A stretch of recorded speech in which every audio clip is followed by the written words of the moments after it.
Pavaratty saint Joseph arts and science കോളേജിൽ പച്ചക്കറി കൃഷിയുടെ ആദ്യഘട്ട വിളവെടുപ്പ് നടത്തി. ഓരോ വീടുകളിലും അടക്കളത്തോട്ടം നിർമ്മിക്കേണ്ടതിൻ്റെ പ്രാധാന്യം വിദ്യാർത്ഥികളെ ഉത്ബോധിപ്പിച്ച് college manager father Joseph Alappatt CMI പച്ചക്കറി കൃഷിയുടെ വിളവെടുപ്പ് ഉദ്ഘാടനം ചെയ്തു. കോളേജിലെ 20 സെന്റ് സ്ഥലത്താണ് വിവിധ പച്ചക്കറികൾ കൃഷി ചെയ്തിട്ടുള്ളത്. തക്കാളി, കൂർക്ക, വിവിധയിനം പച്ചമുളകുകൾ, ചീര, പയർ, പപ്പായ തുടങ്ങിയവയാണ് ശാസ്ത്രീയമായി കൃഷി ചെയ്യുന്നത്. പാവർട്ടിയിലെ മലബാർ നഴ്സറിയുടെ മാർഗനിർദ്ദേശങ്ങൾ പ്രകാരമാണ് വിദ്യാർത്ഥികൾ പച്ചക്കറി കൃഷി ചെയ്യുന്നത്. College administrator doctor PT Jose ചടങ്ങിൽ അധ്യക്ഷനായി. കോളേജിലെ വിദ്യാർത്ഥികളും ജീവനക്കാരും ചടങ്ങിൽ പങ്കെടുത്തു. ഇവിടെ കോളേജിൽ ഇത്രയും സ്ഥലത്ത് ഭംഗിയായിട്ട് മനോഹരമായിട്ട് കൃഷി ചെയ്യാനായിട്ടുള്ള ആശയം അധ്യാപകർ പറഞ്ഞപ്പോൾ കുട്ടികളും എല്ലാവരും സഹകരിച്ച് ചെയ്യാൻ പറഞ്ഞപ്പോൾ അതിന് 100% സമ്മതം കൊടുത്തു.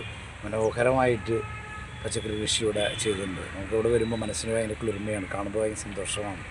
വിഷമടിക്കാത്ത, വിഷമില്ലാത്ത നല്ല പച്ചക്കറി കഴിക്കാനായിട്ടുള്ള സാഹചര്യം ഇവിടെ ഒരുങ്ങിയിട്ടുണ്ട്.